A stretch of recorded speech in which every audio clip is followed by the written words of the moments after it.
بسم الله الرحمن الرحيم. اهلا بكم في قناتكم قناة حشاد الكترونيك. بقالنا كتير ما عملناش فيديوهات عن اعطال البانل. الفيديو ده كده عن شاشة 40 بوصة يونيون اير راكب فيها بانل انيلوكس زي ما احنا شايفين، ده رقمه والعطل زي ما احنا شايفين كده بالظبط. هنفتح ان شاء الله كده ونشوف الدنيا فيها ايه ونشوف هنحل العطل ده ازاي مع بعض. تابعوا معايا.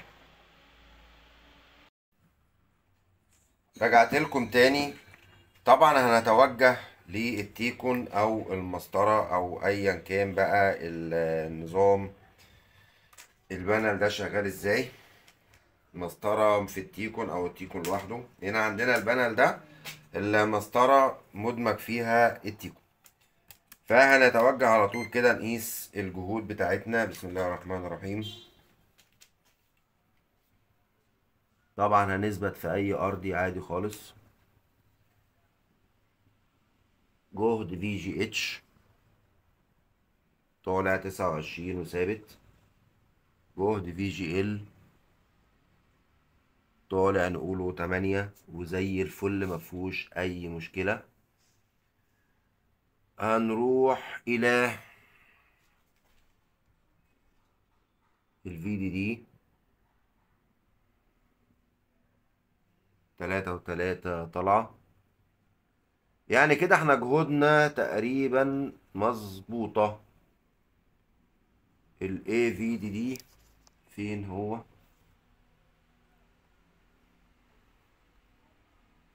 8 اللي هو ال AVDD. يعني كده جهودنا مظبوطة مفيهاش أي مشكلة. كده هنحل البانل الناحية التانية ونشوف بقى كوفات الجنب الدنيا ماشية معاها ازاي. تابعوا معايا كده. هقلب الشاشة واجهزها وارجع لكم تاني.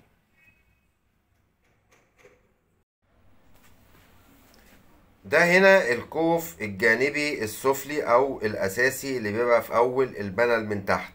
دي كده اهو بداية البانل، ده الكوف الماستر. وده اول كوف في الكوفات الجانبية. الشاشة دي فيها 4 كوفات جانبية. الداتا شيت او نقاط القياس بتاعة الكوف دوت هتظهر لك على الشاشة دلوقتي. وهنبدأ بناء عليها ناخد قياساتنا من على الكوف الجانبي ونشوف هل في جهد ناقص او اشارة ناقصة او ايه الدنيا بالظبط. ونشوف هنعوض الكلام ده ازاي مع بعض ونشوف هنوصل لنتيجة ايه. هنا مثلا اول جهد هنقيسه جهد الفي جي اتش. هنلاقيه على النقطة دي. استنى كده ارفع. المهم انا عايز اوضح لك الاول دي النقاط اللي احنا هنقيس عليها هنا وهنا.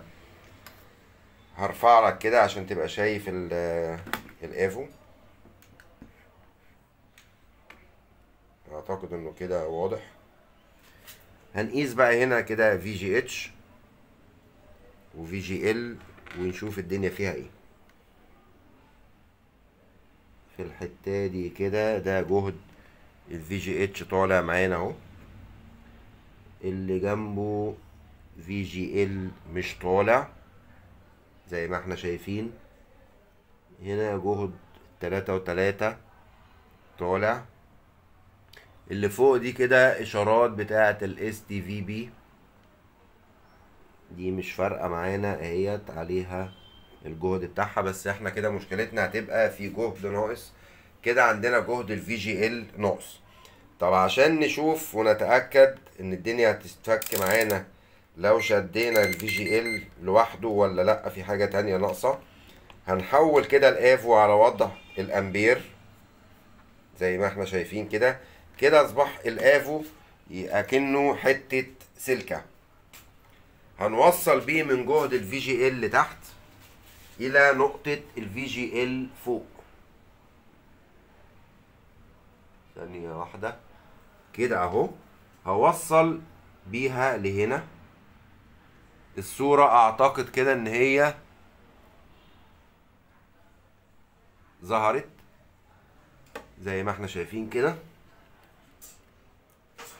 احاول اثبت لك واجيب لك وضع افضل للتصوير. ثانية واحدة كده. وانا هوصل جهد الفي جي اتش الفي جي ال من هنا كده. الى كوف الجانبي بالافو. كده الصورة طلعت معانا زي ما احنا شايفين. كده تقريبا المشكلة بتاعتنا اتحلت.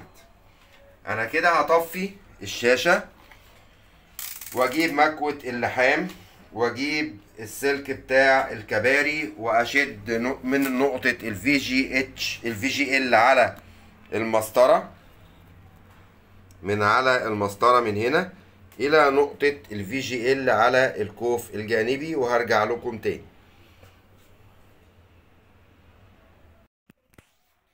كده الصورة زي ما احنا شايفين. ايه اللي انا عملته بقى تأكيدا كده؟